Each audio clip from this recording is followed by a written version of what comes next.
¿Qué tal? Sean bienvenidos una semana más a Conecta con Valdepeñas. Empezamos hoy hablando de la denominación de origen Valdepeñas. El empresario Félix Solís nos habla de la delicada situación de esta institución importantísima en todos los órdenes para nuestra ciudad y para nuestra comarca, y que se encuentran ni más ni menos que en proceso de liquidación tras la dimisión hace meses del sector, de los representantes del sector vitivinícola.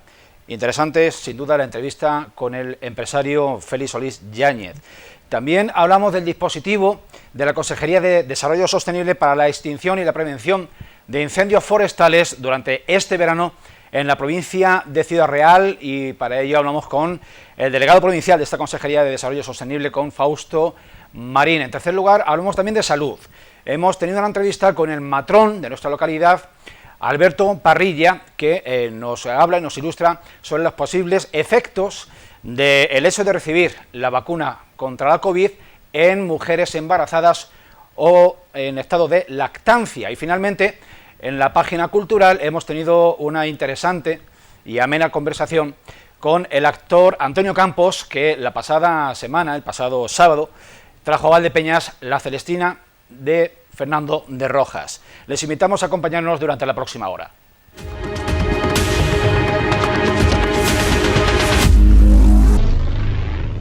Félix, ¿qué tal? Bien. Muchas gracias por acogernos una vez más en vuestra casa. Sois bienvenidos aquí siempre, ya lo sabes, y tú especialmente. Muchísimas gracias, muchísimas gracias. Estar en esta casa, en estas instalaciones centrales del grupo, pues obliga, evidentemente, y determina para que planteemos otro tipo de cuestiones de otros ámbitos. Avanza a buen ritmo la bodega de envejecimiento, que es una de las construcciones que se va a convertir en emblemática de la Avenida del Vino de Valdepeñas. ¿A qué ritmo avanza su instalación, su construcción, y cuándo estará operativa? Vamos a ver, ¿por qué se hace? Nosotros tenemos las barricas, las tenemos desperdiciadas en varios almacenes, y lo que hemos hecho es hacer una bodega inteligente que tiene una altura más que suficiente, todo automático, con ascensores, con carritos dentro, colocando las cubas, con su frío, con su humedad, todo va perfecto, ¿no? Y entonces esto está costando trabajo, tiempo, porque realmente es que son muchas cosas las que hay que hacer a la vez. Esto estaremos metiendo cubas, yo creo que en el mes de octubre ya estamos ahí metiendo las cubas que tenemos en otros almacenes, las concentraremos allá. O sea, va a haber una centralización de todo el parque de barricas. Sí. Va a haber todo el sistema, con una nave también, para una nave totalmente refrigerada, con una capacidad de... Bueno, en lo que son las barricas, son sobre 135.000 barricas, que son sobre aproximadamente unos 30 millones de litros de vino en envejecimiento. Y luego lleva una nave adosada, que es donde automáticamente también se limpian las barricas, suben, bajan y todo eso, y otra nave para tener el vino para cuando viene de la bodega central y cuando va ya envejecido. Y esto ha conducido 2 kilómetros con unos túneles que hemos hecho, y que dentro de los túneles va todo el transporte de vino, para que nos demos una idea, van aproximadamente sobre 20 kilómetros de tubería de inoxidable, y todo automático, limpiezas automáticas y todo. Cuando esté terminado, eso será una maravilla, ¿eh? ¿Tienen constancia de una instalación de esa magnitud, de esa envergadura, en cualquier otro punto de España y del mundo? Bueno, en España hay muchas cubas, principalmente en Rioja. Bodegas, claro que habrá con esas barricas, yo creo que muy poquitas, podemos contarlas con dos, tres dedos, con la cantidad, pero de la forma de estar todas en el mismo paquete, que están todas en la misma, con la misma humedad, que están todas con el mismo grado de frío. No hay ninguna. Y yo diría que en el mundo entero. porque donde hay almacenes de cubas es principalmente en el Reino Unido, en Irlanda y todo esto, que son los whiskies, pero son naves antiguas de madera que son muy bonitas, pero son una altura pues de 10 metros. Esto tiene entre el sótano y hacia arriba tendrá cerca de 40 metros. Hay un ejercicio de liderazgo de la vanguardia tecnológica, sí, en esta casa, que pone, sí, más de relieve aún si cabe el nombre de Valdepeñas en el, sí, en el planeta vitivinícola, ¿no? Sí, sí, no, es que es lo que hay que hacer. Una empresa no puede estar quieta y que se haga vieja. Hay que estar constantemente metiendo los beneficios en las propias empresas, las propias bodegas que tenemos, y nosotros los hermanos somos unos trabajadores más de la empresa, o sea que así lo hacemos, no estamos en ningún tema mundial ni estamos en ningún grupo donde hay una situación diferente, ¿no? Aquí es trabajo todo y con mucha presión. Y otra cuestión más ineludible y menos grata que todo lo que venimos hablando, Félix, la situación a día de hoy de la denominación de origen Valdepeñas, no como sector, sino como entidad y como institución. Partimos del antecedente de cómo acabamos el año pasado con una dimisión en masa de la parte vitícola de los órganos ejecutivos de la entidad, y ahora mismo nos estamos enfrentando a un expediente que debe decidir en la Consejería de Agricultura de Castilla-La Mancha el futuro de la interprofesión. ¿Qué podemos saber? Vamos a ver, voy a tratar de explicarlo. El Consejo de Valdepeñas nunca ha ido bien. Digamos que siempre hemos tenido problemas. Culpémonos todos. Yo también tengo mi culpa, los demás también la tienen. Pero íbamos tirando, íbamos dentro de eso bien. Siempre había una diferencia con Mancha en precio importante, porque éramos Valdepeñas, y Valdepeñas de alguna manera pues tiene un mercado un poquito más arriba que puede tener Mancha en cuanto al producto, el valor del producto. Íbamos tirando, la gente ha ido llevando la uva, es todo bien, pero claro, hace unos meses hay unos expedientes que están en marcha, precisamente por las cubas, por tal, y hace unos meses la parte agricultora se marchó todos en su conjunto, se marcharon de la interprofesión. Y al marcharse una rama de la interprofesión, hay dos ramas, la rama de agricultura y la rama, digamos, de los operadores, que somos las bodegas. Al marcharse la rama de agricultura, automáticamente en los estatutos y en la ley dice que hay que el Estado, en este caso el Estado regional, tiene que hacer un expediente para liquidar la interprofesión, no el Consejo Regulador, sino la interprofesión. Así ha sido, no tenía otra forma que hacer la propia Junta de Comunidades, que ha tenido que echar mano porque si no sería otro tema que yo no sé lo que pasaría, ha tenido que echar mano de hacer ya el expediente, que ya lo tenemos, de liquidar a la interprofesión. Y en este momento está en liquidación. Pero claro, ¿cuál es el problema? El problema está en que estamos en liquidación, pero hay que seguir embotellando. Hay que seguir vendiendo vino, hay que seguir cogiendo uvas, que las uvas van a venir dentro de un mes y 20 días. La Administración se debería de haber hecho cargo del propio Consejo Regulador, porque una vez que dice que se termina el expediente tiene varios temas, pero que son 2 meses aproximadamente. Cuando se termine el expediente, pues ya la interprofesión se ha acabado. No pueden hacer nada, ni los señores que hay allí trabajando, ni nadie, es decir, se queda todo paralizado.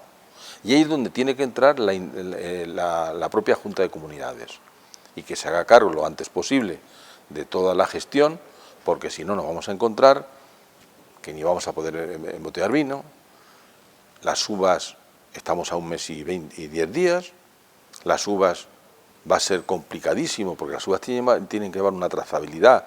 Tú no puedes meter aquí unas uvas que no vengan de acuerdo con el Consejo Regulador y que el Consejo Regulador a la vez, cuando tú estás descargando, le dé el visto bueno, porque si eso no es así, tú estás metiendo una uva que no viene categorizada como denominación de origen, la metes en la bodega, que esta bodega tiene 150 millones de litros de vino, y según la ley te la pueden descalificar, pero el problema no es que te pueden descalificar esa uva, el problema es que te pueden descalificar toda la bodega.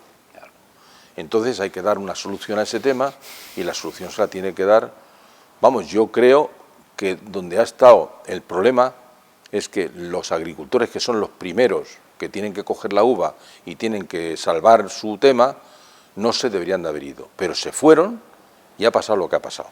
¿Que hay problemas? Claro que hay problemas, pero para eso se hizo un decálogo en el año 16, lo cual, encima de costarnos mucho sacrificio, ya sabemos en qué, pues resulta que querían romper el decálogo. Y con el decálogo todo perfectamente. Las bodegas se están invirtiendo todas, las bodegas de Asebio y Valdepeñas todas están invirtiendo, nosotros mismos estamos gastándonos 70 millones de euros de lo que estamos haciendo. Y la bodega Navarro está haciendo su labor, la bodega de Castro está haciendo su labor, todas las bodegas de Asebio y Valdepeñas están remodelándolas. Pero hay otra empresa que no está haciendo nada. Y claro, esto se debe de resolver, y es lo único que puedo decir. De sus palabras se desprende una tesitura complicada, compleja, un equilibrio imposible para los 3.000, 2.000 y pico productores de uva de Valdepeñas. El interrogante que ahora mismo tienen ante sí es que tienen una cosecha que entregar dentro de 6 semanas y no saben si eso entrará en bodegas como uva de mesa, como uva de Valdepeñas. Claro, eso influye directamente en su remuneración de su cosecha. ¿Qué se le puede decir? Lo suyo es que entren como uvas de denominación de origen. Es decir, las uvas que están calificadas como denominación de origen, especialmente las tintas, porque el blanco se vende poco, pero bueno, y el blanco también, deben de entrar como vino Valdepeñas. Pero para entrar como vino de Valdepeñas, el Consejo Regulador le tiene que dar la validez y el pasaporte de que eso es un Valdepeñas. Por eso he dicho antes que no se puede meter el vino sin una autorización del Consejo Regulador, y ahí no tiene más remedio, creo yo, que la Junta de Comunidades debe de poner ahí que pueden ser las mismas personas que están trabajando en el control, porque ¿cómo se descarga un remolque de uvas? Un remolque de uvas viene a la báscula. Hay un ordenador, se mete en la tarjeta, o se mete el nombre, y automáticamente el sistema te da autorización para descargar. Porque en el Consejo Regulador existe las parcelas, cuántos kilos tiene que tener la parcela, etcétera, etcétera. Y esa es la regulación. Y eso, como esto no se solucione, no se puede hacer. Pienso que se va a solucionar. ¿Por qué? Porque es que de otra manera sería una pérdida de más de 40 millones de euros para el uvero. Pero es que para nosotros ese vino sería de mesa, que es mucho peor. Claro. Habría que venderlo mucho más barato. Pero bueno, esperemos que todo esto se solucione. ¿Tiene usted constancia de que se están dando los pasos precisos para atajar la situación a tiempo? Yo creo que sí, la Administración sabe el problema, está bien enfocado, lo está enfocando bastante bien, lo que está haciendo está dentro de la ley, y por tanto, y además, y pienso que está ayudando mucho, pero pienso que lo hará, vamos, dentro de unos días, y ya está.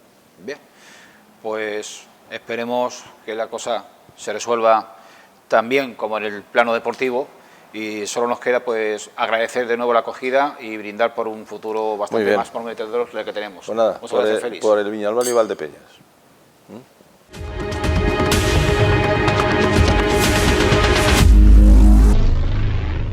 La temporada estival está en marcha y el Servicio de Prevención y Extinción de Incendios de Castilla-La Mancha está en máxima alerta por estos días tan calurosos, aunque ha habido algunas fechas en que las lluvias nos han dado un respiro, pero estamos evidentemente en temporada alta, elevada, de máximo riesgo de incendios en nuestra región. Con nosotros está el delegado provincial de la Consejería de Desarrollo Sostenible de Castilla-La Mancha, nuestro paisano, Fausto Marín Mejía. Fausto, ¿qué tal?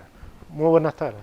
Bien, pues lo dicho, vamos a hablar, si te parece, de cuál es el despliegue de medios, cuál es el calendario del servicio y esos recursos tanto técnicos como humanos que la Consejería despliega para atajar esos conatos o esos incendios que se puedan declarar en estas fechas a lo largo y ancho de nuestra región y en nuestra provincia en particular. Pues yo quisiera empezar por donde tú también has comenzado, es decir, diciéndole a la ciudadanía que vamos a tener un verano bastante seco y bastante caluroso. Esa es la previsión.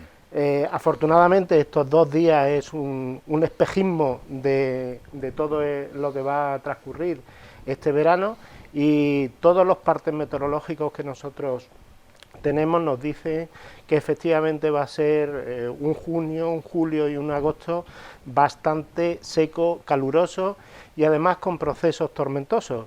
Y cuando hablamos de procesos tormentosos, como por ejemplo ayer o antes de ayer, pues la verdad es que se nos abre un poco las carnes, sobre todo a los ciudadanos de Valdepeñas, ¿verdad? Por aquel fatídico 1 de julio.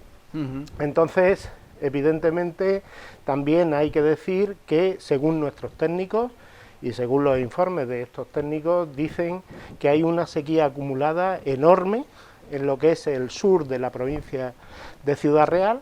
Estamos lógicamente hablando de Viso, de Almuradiel, de los campos de Montiel, que tú sabes perfectamente que ahí es donde se concentran muchos de los montes, tanto de utilidad pública, tanto municipal como autonómico, al igual que montes privados. Por lo tanto, hay que tener una especial dedicación y un especial cuidado para cuando vayamos al campo no hacer ninguna barrabasada y tener todos los máximos, las máximas prevenciones para que no ocurra ningún incendio. La prevención de incendios en nuestra región y en aquellas que son más forestales todavía, pues con más razón, tiene lugar también en invierno, con esas labores de limpieza, desbroce de montes, etcétera, donde también se despliega una masa laboral profesional importante. ¿Cómo se ha prevenido en este? Porque recordemos que veníamos de un año anterior atípico completamente, donde el tránsito de personas hacia las zonas rurales y más agrestes pues era reducido, era nulo, pero aquí ya en 2021 hemos regresado un poco a la normalidad. Imagino que se habrán llevado labores de prevención en este primer semestre, donde, dicho sea de paso, se han registrado hasta la fecha, mediados del mes de junio, menos de 150 litros por metro cuadrado en lo que va de año, lo cual estaríamos un poco en la media de lo que son las precipitaciones en nuestra región. Te pregunto en concreto por esas labores preventivas en periodo frío, en periodo de menos riesgo de incendios. Efectivamente, tú bien lo has dicho, la campaña no empieza el 1 de junio, la campaña empieza el 1 de enero y termina el 31 de diciembre.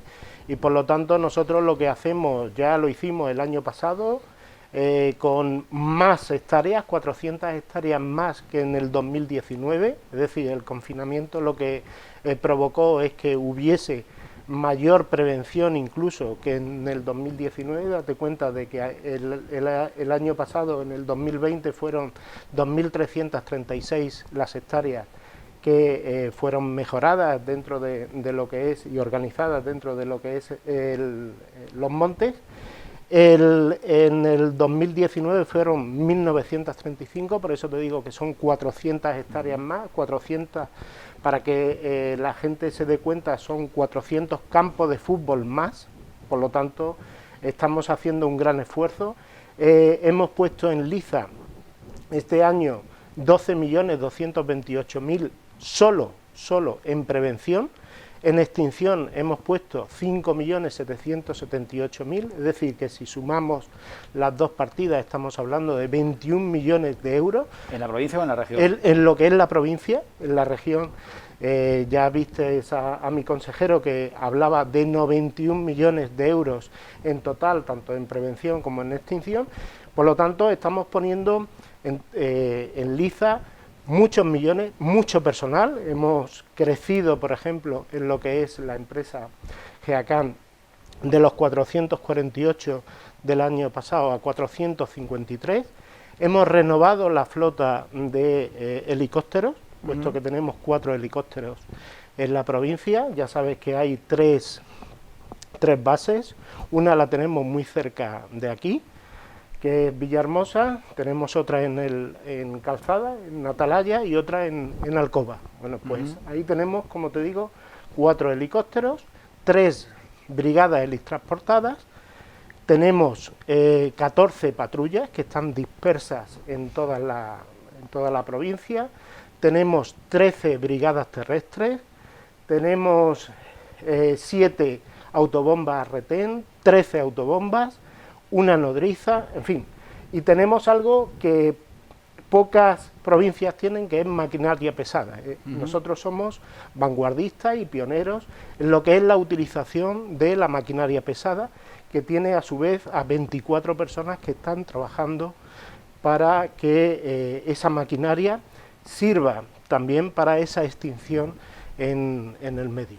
Labores agrícolas como la siega, la cosecha del cereal, comportan un riesgo elevado de producirse por el roce de piezas metálicas con el suelo, con piedras y demás, que salten chispas y que se prenda fuego. Parece ser que ese pudo ser el origen del incendio que hace semanas se produjo en la zona de las agrupadas. ¿Qué trabajo, qué labor de prevención se hace al respecto? Porque la siega hay que hacerla. Claro, la siega hay que hacerla, pero yo les pido encarecidamente a los agricultores es que pongan todas las medidas de seguridad. Por ejemplo, el viernes pasado venía yo de Talavera, pasé por lo que es la carretera que llega desde Membrilla hasta a enlazar con la carretera de La Solana, y bueno, había una persona a las 11 de la noche que estaba segando, ¿vale?, estupendamente, estaba con 2 tractores de apoyo, con sus respectivos depósitos, habían perimetrado todo lo que es la parcela con unos focos impresionantes, y a esa temperatura y a esas horas es cuando verdaderamente se tiene que segar, nunca jamás en las horas centrales del día. Por eso yo les pido que encarecidamente pongan todas las medidas, puesto que, como tú bien dices, la gran mayoría de los incendios que estamos teniendo casualmente este junio viene provocado justamente por las labores agrícolas. Por eso es muy importante en las labores agrícolas, también las labores que se pueden hacer con una radial. Yo casualmente el 1 de junio me llamó Jesús Bárcena y me dijo: te he escuchado en la radio, nosotros ya hemos puesto en marcha desde hace 15 días esas medidas de prevención que tú hablabas en la radio. Para nosotros, lógicamente, es motivo de orgullo y de satisfacción escuchar eso de un empresario como Jesús Bárcena. Hay un dato que conocen la inmensa mayoría de los castellano-manchegos, pero que conviene siempre recordar. ¿Entre qué fechas está prohibido encender lumbre, encender fuego en el medio rural?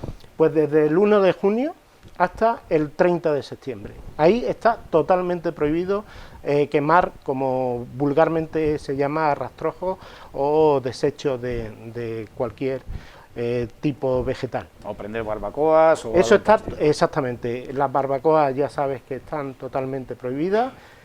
Incluso yo lo que les digo a los ciudadanos que tengan barbacoas privadas dentro de su propio chalet, es que sean barbacoas de 3 paredes, es decir, de 2 laterales y un frontal, e incluso si pueden utilizar carbón, muchísimo mejor, para que no haya riesgo de que se vaya alguna boyusca o tal.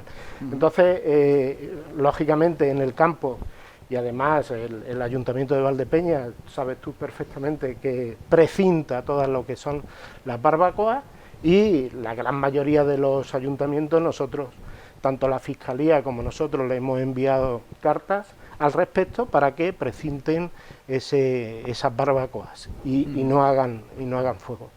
Dentro de la temporada primavera-verano en la que estamos, ¿qué incendios de mayor magnitud en la provincia se han producido y hayan ocasionado una mayor preocupación o despliegue de medios por su dimensión? Hombre, pues el último que hemos tenido bastante importante ha sido en Corral de Calatrava, ¿vale?, donde tuvimos que poner en marcha tanto medios terrestres como medios aéreos. Han sido muchas las hectáreas que se han quemado. Además, date cuenta de que estaba un monumento natural, como era el volcán de la Posadilla, de especial cuidado y de especial magnitud y de especial protección, y parte de ese monumento natural se ha quemado. Por lo tanto, para nosotros ha sido tremendamente doloroso. En el ámbito también de nuestra provincia, ¿qué porcentaje de los incendios que se registran son achacables a la intencionalidad? Más que porque la inmensa mayoría están relacionados con el efecto humano, con la intervención humana, pero hay algunos que son accidentes y otros que no lo son. Sí, date cuenta de que 9 de cada 10 son evitables. Eso hay que decírselo alto y claro a la ciudadanía, con lo cual solamente un 1% es, o mejor dicho, un 1 de cada 10 es natural, generalmente provocado por un rayo en una tormenta seca, ¿vale? Pero, como os digo, y por eso nosotros desde la consejería hemos puesto ese lema de la naturaleza depende de ti, porque evidentemente si 9 de cada 10 son evitables, pues obviamente cada ciudadano o ciudadana tiene que poner su granito de arena. Volviendo a la pregunta que me has hecho, date cuenta de que lo que es intencionalidad está en torno al 38% de los incendios que se producen. Por negligencia o causas accidentales está en torno a 32%, ¿vale? Y como te decía, por rayos sería un 12%. Si recuerdas, ¿qué superficie, qué número de hectáreas se quemaron en nuestra provincia el año pasado? Pues el año pasado fueron 127 los incendios que se produjeron en lo que es masa forestal, en lo que es arbolado y masa forestal y pastizal, ¿vale? Y en labores agrícolas fueron 146. Bueno, pues en lo que son las hectáreas fueron 902 en lo que es forestal, y lo que es agrícola fueron 584 las hectáreas. Por lo tanto, insisto, hay que tener mucho cuidado y hay que tratar por todos los medios, porque normalmente va conjugándose y van conjuntamente. Lo que es un incendio agrícola pasa a ser forestal, como ocurrió, por ejemplo, el otro día en Corral de Calatrava. Normalmente ocurre eso, es decir, empieza en un pastizal y termina en lo que es una zona de sotobosque o de bosque o de monte, como suele ocurrir. Algo importante que las personas tenemos que interiorizar y asimilar de inmediato. ¿Qué es lo primero que hay que hacer cuando se observa una columna de humo en el medio rural? Pues llamar al 112 y automáticamente el 112 se va a poner en marcha, va a establecer un programa exhaustivo de extinción de incendios, y desde el COP van a avisar lógicamente a las unidades que nosotros tenemos dispersas por toda la provincia. Date cuenta de que te he dicho anteriormente que son muchas unidades terrestres, son 3 brigadas helitransportadas, son 3 las bases que tenemos. Automáticamente se pone en marcha ese dispositivo, pero además nosotros tenemos el apoyo del 1006, evidentemente, ese gran apoyo del 1006, generalmente cuando está en zona muy cerca de un casco urbano. Entonces, afortunadamente tenemos el 1006, tenemos el SESCAN, tenemos a la Guardia Civil, tenemos policía local y policía nacional también trabajando. Es decir, que la ciudadanía esté totalmente segura y tranquila, puesto que hay más de 600 personas trabajando solo y exclusivamente para la extinción de incendios. Pero insisto, cuando se vea una columna de humo, cuando se vea algún atisbo de que efectivamente se está produciendo un incendio, que llamen al 112. Por último, ¿qué conductas, aparte de las que hayamos comentado, relacionadas con las tareas del campo o con el mero ocio de encender una parrilla, una barbacoa en el campo, qué conductas hay que evitar? Evidentemente, yo estoy totalmente seguro, y tú también vas a estar totalmente seguro, de que necesitamos expansión, y el ciudadano o ciudadana de a pie necesita ir al monte o necesita ir al campo. Yo lo que le digo a ese ciudadano o ciudadana es que, lo primero, no fume. No fume, es decir, está totalmente prohibido en el campo, y en el monte está totalmente prohibido arrojar cualquier colilla o fumar. También está totalmente prohibido depositar residuos, y sobre todo si esos residuos son cristales, porque ya sabes que se puede producir el efecto lupa. Obviamente, lo que no debe de hacer nadie es utilizar ningún fósforo, ninguno, porque eso está también totalmente prohibido. Cuando vamos al campo con el coche, pues evidentemente dejarlo en una zona donde no haya pastizal, porque lógicamente el motor está caliente y puede provocar alguna chispa, o está caliente y lógicamente provocar un incendio. Es decir, hay que extremar las medidas de seguridad, puesto que de nosotros depende esa extinción de incendios también. Fausto, vamos a recordar también a qué tipo de sanción se enfrenta una persona que por negligencia o deliberadamente cause fuego en el campo. Pues muy fuerte, porque evidentemente si se demuestra que ha habido, si es negligencia, bueno, pues está en torno entre 600 y 6.000, pero si efectivamente es intencionado, y se demuestra que efectivamente es intencionado porque ha requerido algún combustible delito, tal de apoyo, es un delito, y por lo tanto estaría hablando incluso de penas de cárcel. Bien, pues Fausto, muchísimas gracias. Gracias a vosotros. Gracias a vosotros, puesto que me dais la oportunidad de poderme dirigir a la ciudadanía, y me dais la oportunidad de poder decirle a la ciudadanía, primero, que estén tranquilos, que hay mucha gente trabajando para que ellos estén tranquilos, pero que a la vez ellos pongan su granito de arena, porque la naturaleza depende de nosotros. Bien, muchísimas gracias. A vosotros.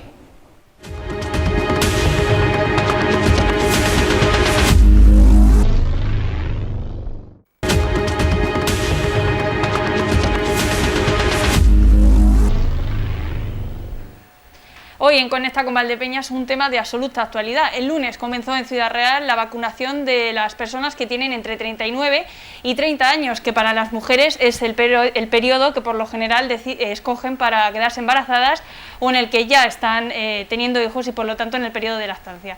Nos acompaña hoy Alberto Parrilla, que es matrón del área de salud del campo de Montiel y es especialista en ello. Nos va a resolver las dudas. Buenas tardes. Hola, buenas tardes, gracias. Lo primero, la vacunación ha generado muchísimas dudas. Las mujeres embarazadas han acudido o que quisieran quedarse embarazadas para resolver antes de vacunarse, ¿han tenido dudas?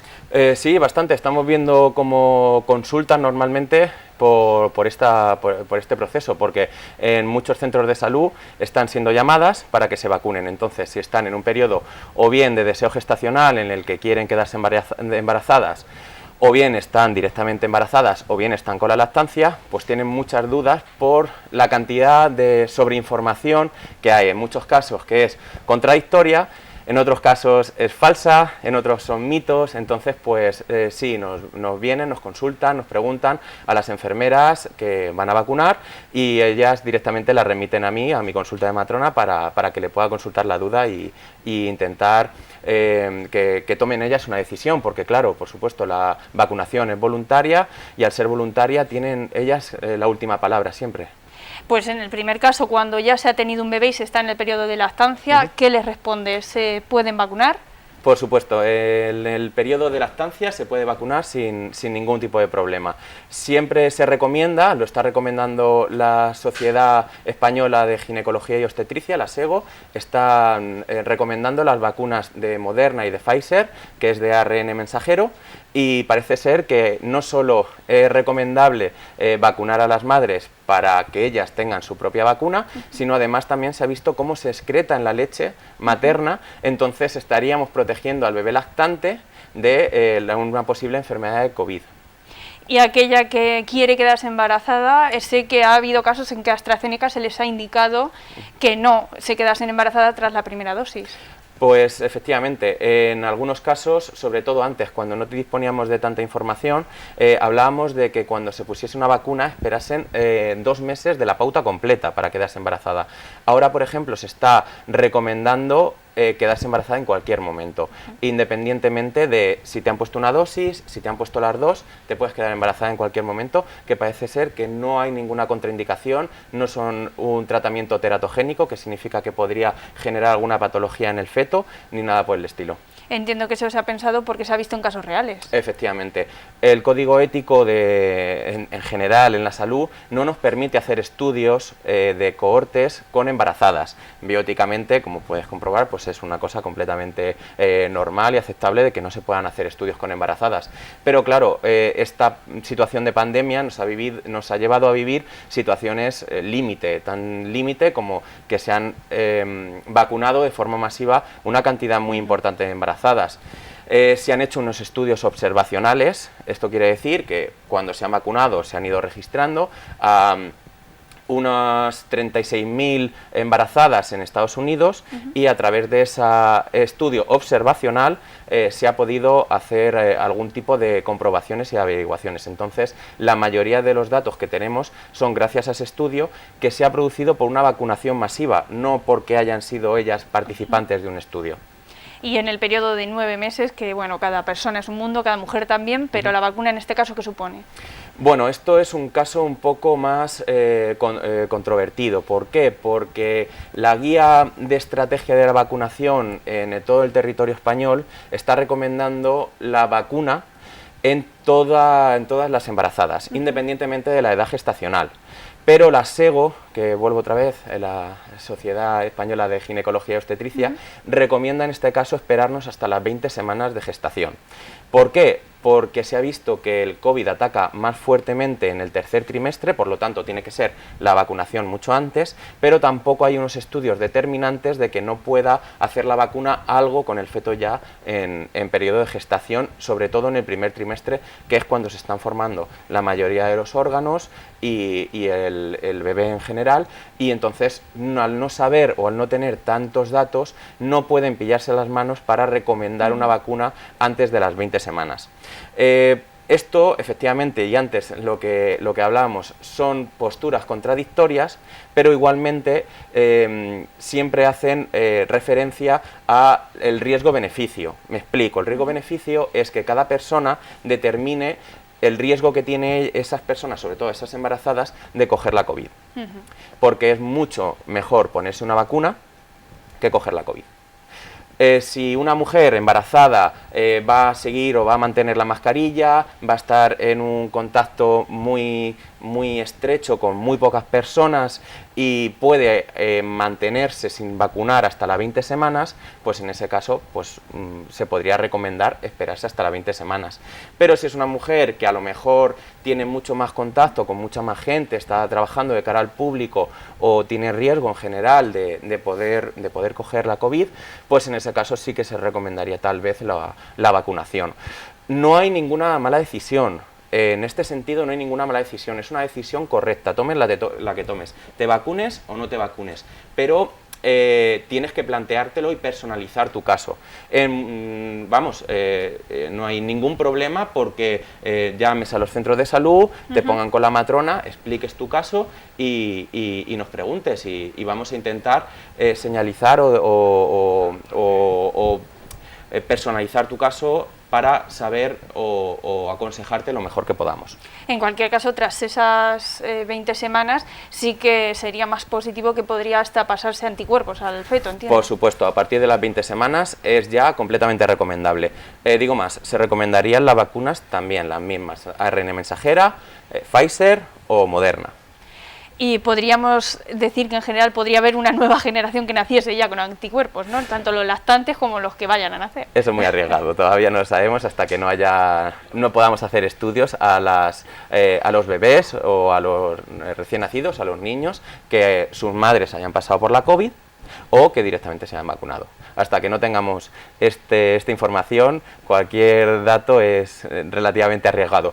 También, claro, ahora mismo estamos en un periodo de un desconocimiento bastante abismal de la enfermedad. Incluso habiendo ya sacado la vacuna, todavía falta mucho por aprender de esta enfermedad. Y sobre todo porque acaba de empezar el periodo de esa franja de edad de 39 a 30, que decíamos que es la franja en la que normalmente las mujeres o tienen hijos recientemente o acaban de quedarse embarazadas, y se sabrá después, supongo, a partir. Sí, efectivamente. Vale, pues muchísimas gracias, supongo que desde aquí se habrá ayudado a muchas. Si no, como ha dicho Alberto, pueden llamar a sus centros de salud y nosotros regresaremos con otro espacio y otro tema de actualidad. Muchas gracias.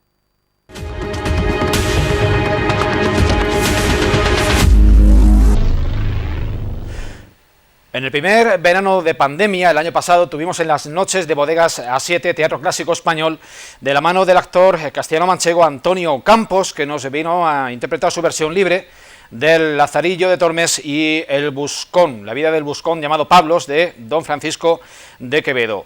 En el día de mañana, viernes, nos viene a visitar de nuevo con la Celestina de Fernando de Rojas, también en versión libre, y nos viene a traer una función de la tragicomedia española por excelencia, de Calisto y Melibea.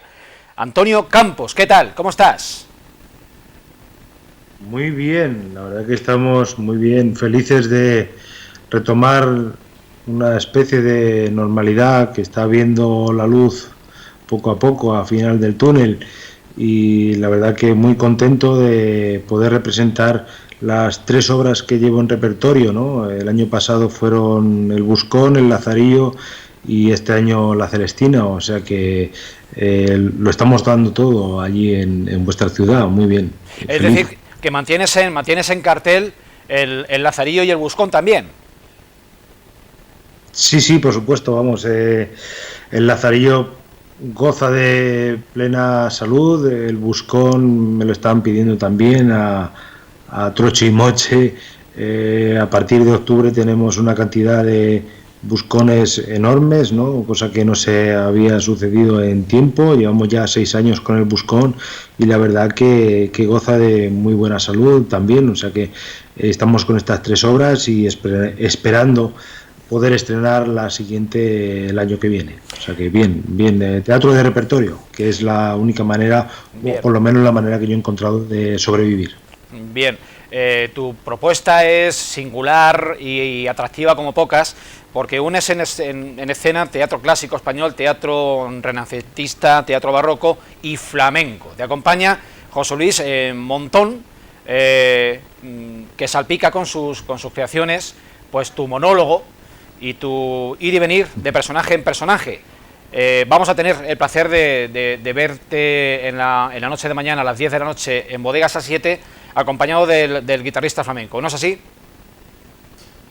Sí, esta vez me acompaña José Luis Montón, esta manera de hacer, de creación. En el Buscón, sin embargo, no estaba José Luis, pero ya en el Lazarillo se incorporó. Y bueno, José Luis vio que la manera de recitar, según él me decía, yo recitaba por toques flamencos. Yo le decía, bueno, pues esto, le decía una estrofa, ¿no? Le recitaba algo y me decía, esto es una seguirilla. Le recitaba otra cosa y me decía, esto es una bulería, esto es una soleá, esto... Y bueno, esto facilitó mucho su manera de hacer, su creación y acompañamiento de la palabra. Bien, es verdad que yo siempre he tenido una creencia especial por el flamenco, es la música que a mí más me eleva el alma. Yo he bebido de esas fuentes, siempre he sido un apasionado. Yo, en vez de escuchar heavy metal, pues escuchaba flamenco.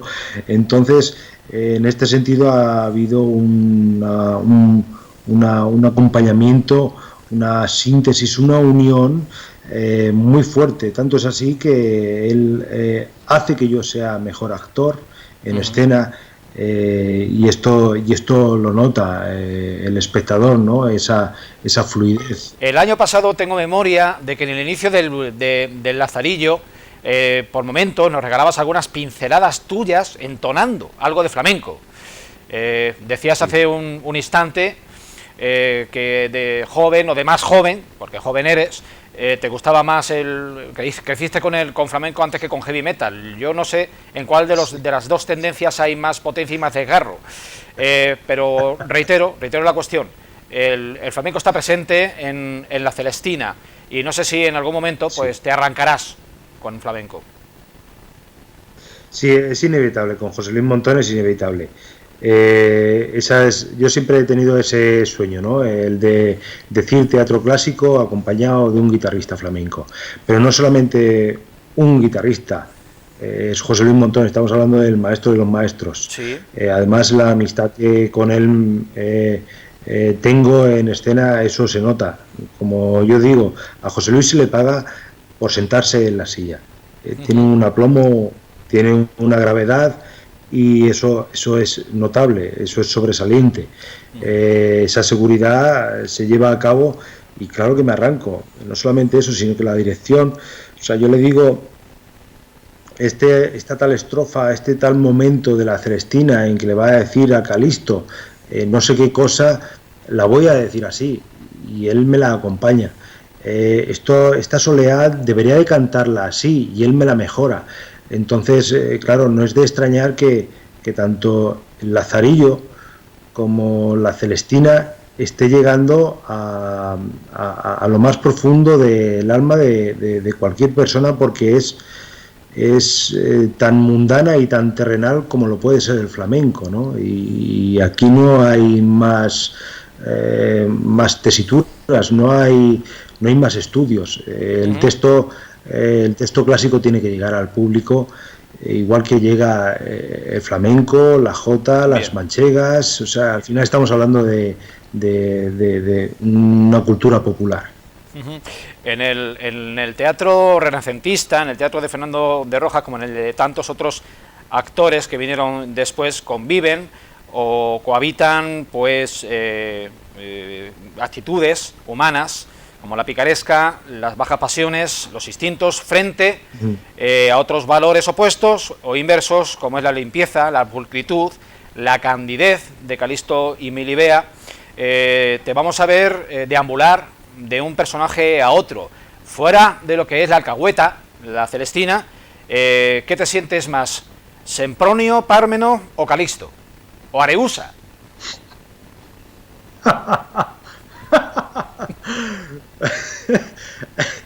La verdad que a cada personaje, cuando me meto dentro de él, porque claro, es muy complejo, ¿no? ¿Cómo explico yo cómo me siento?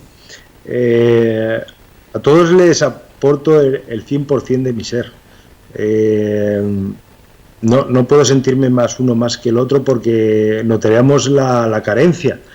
Yo el primero, ¿no? Me aburriría cuando hiciera de Calisto, porque a priori es el más mundano, el más mantecao, el más interesado, ¿no? Yo no me considero así, pero sin embargo cuando lo interpreto lo tengo que querer. Alguna parte de mí existe.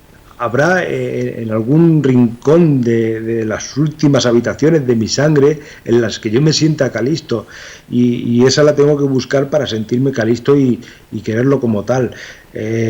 Celestina. Celestina era una superviviente de aquella época, vivía de lo que le habían dejado. En tiempos anteriores había sido pues una dama, ¿no? Pero ahora estaba viviendo unos momentos de crisis, de búsqueda, de una manera de jubilarse, ¿no? Ya estaba mayor. Melibea, qué duda cabe que es la protagonista, la verdadera alma de la obra, la que se enamora de verdad, la que con los ojos bien abiertos decide entregarse. En fin, los criados, Sempronio, Pármeno, que que uno quiere sacar tajada de su amo y el otro quiere ser un servidor, ¿no? Tenemos ahí incluso las dos posturas, los dos bloques que ahora se hablan tanto, ¿no? Políticos, ¿no? El trabajador que quiere servir a su jefe o al que lo emplea, y el otro que quiere aprovecharse de él, ¿no? La verdad es que esta obra es el inicio de todos los clásicos que luego hemos ido escuchando. Tanto es así que Romeo y Julieta se escribió 100 años después, y aunque no es lo mismo, tienen las mismas bases, pero es que hasta Don Quijote y Sancho Panza tienen estas controversias, estas miradas, estamos en el inicio de lo que fue el siglo de oro. El año pasado, cuando te vimos en Bodegas A7 con el Lazarillo, te vimos en un alarde de expresión corporal en personajes extremos, como era el ciego y el clérigo. En los trailers que hemos podido ver, interpretando a la Celestina, te vemos a tus anchas, de nuevo en un personaje en el que te mueves como pez en el agua, porque en la Celestina, Fernando de Rojas dibujó una caricatura, un personaje grotesco y extremo.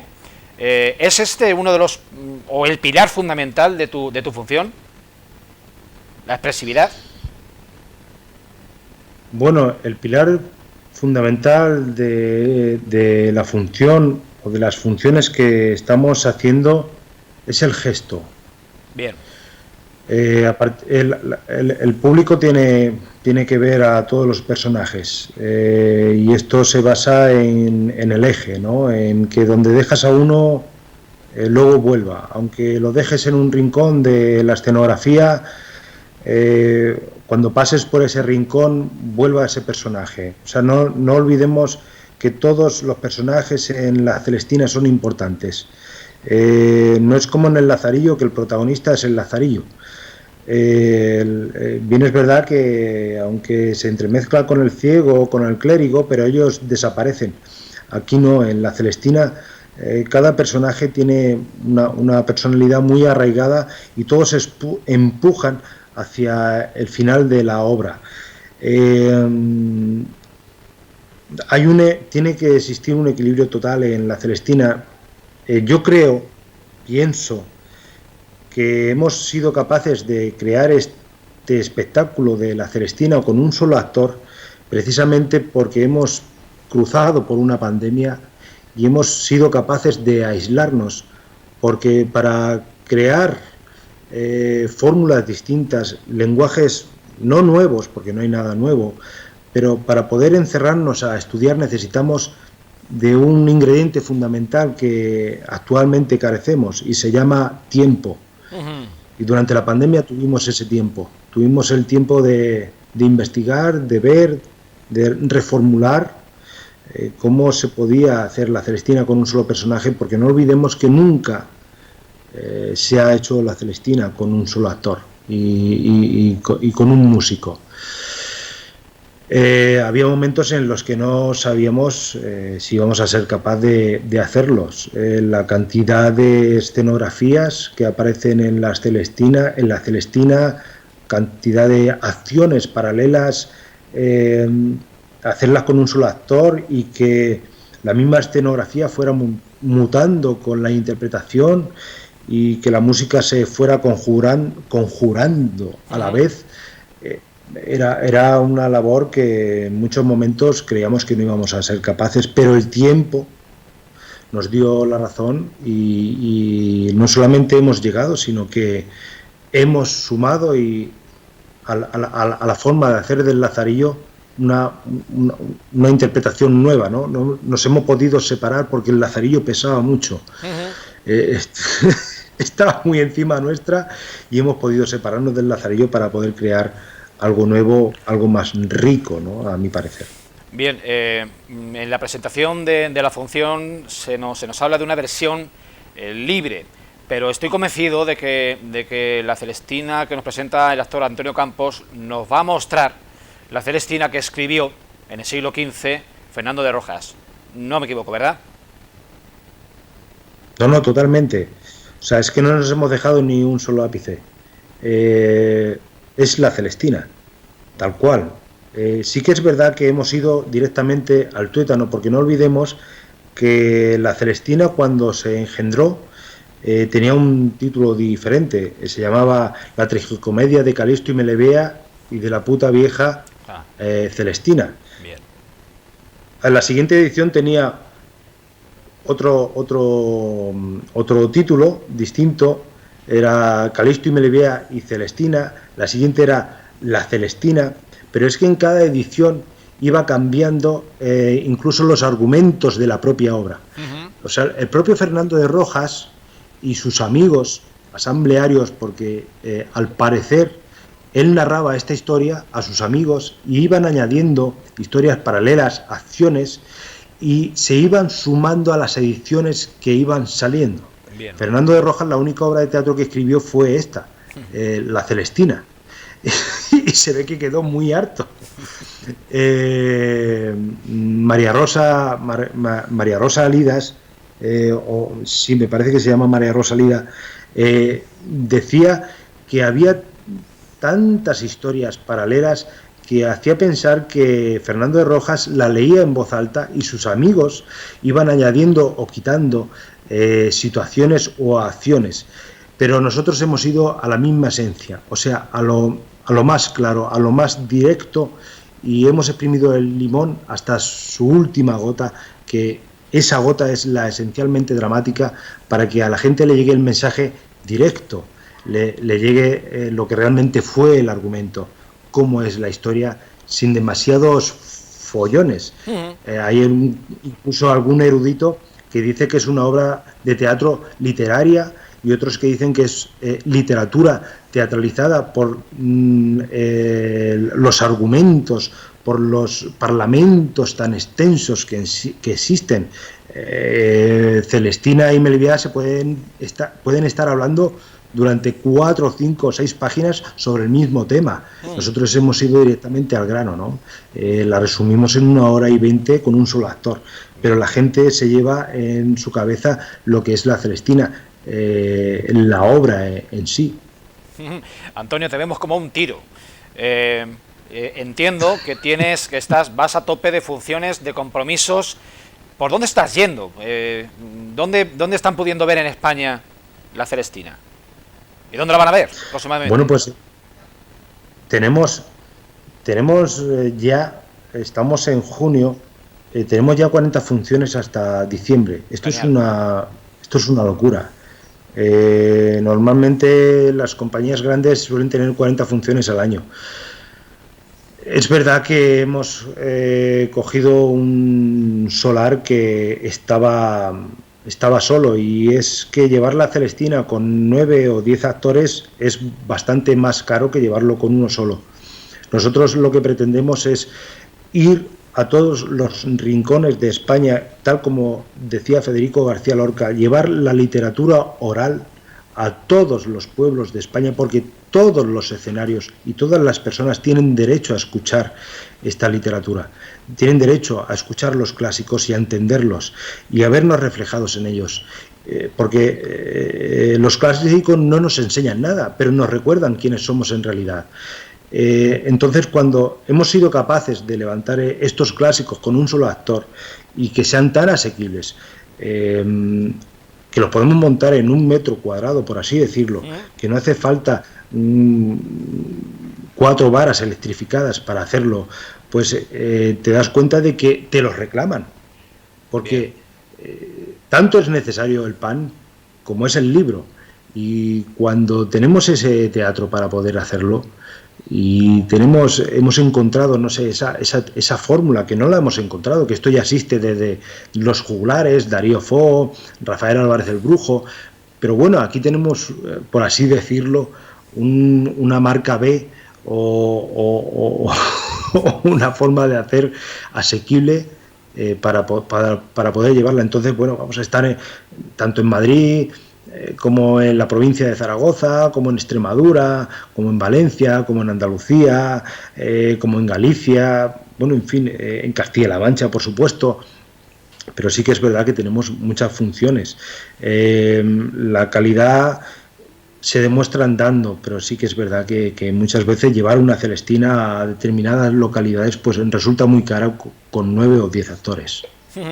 La Celestina de Fernando de Rojas, versión de Antonio Campos, una propuesta que une o hace cohabitar en escena el teatro clásico y el flamenco. No sabemos en este momento cómo está la venta de entradas, pero deben de quedar muy pocas sillas por ocupar, sobre todo teniendo en cuenta que el aforo en Bodegas A7 está limitado a 150 localidades, así que vamos a darnos prisa, a acercarnos a La Confianza, a comprar, a La Confianza, al Centro Cultural, a comprar esa localidad por 10 euros y pasar un buen rato de buena música, buen sonido y buen teatro y una presencia envidiable de un gran actor sobre el escenario de Valdepeñas en verano. Antonio Campos, felicidades y estamos deseosos de volver a verte. Yo también estoy deseoso. El año pasado se vendieron todas las entradas, tanto con el Lazarillo, con el Buscón, y este año esperamos que con la Celestina sea de la misma manera. Además, no olvidemos que con esta Celestina, por segunda vez consecutiva, nos han mostrado como candidatos a los premios Max Mejor Interpretación, o sea que es una Celestina que no podemos dejar de ver. Pocas oportunidades hay de ver este tipo de teatro, ¿no? Y que sea tan eficiente y tan directo al corazón de los espectadores. Y, cómo no, siempre rodeado de buen humor y de la tragedia que también acompaña a esta obra. Pues lo dicho, muchísima mierda y que vaya todo sobre ruedas. Gracias, compañero. Un abrazo.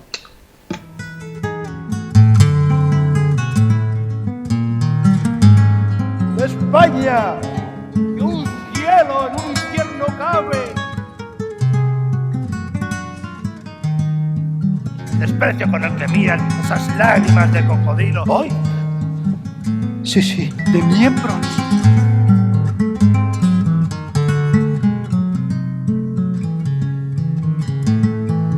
Celestina.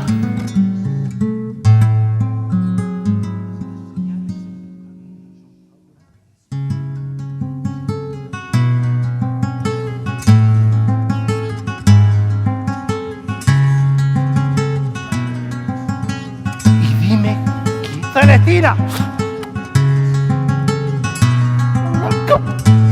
Mis brazos para poder gozar de su cuerpo. ¡Oh!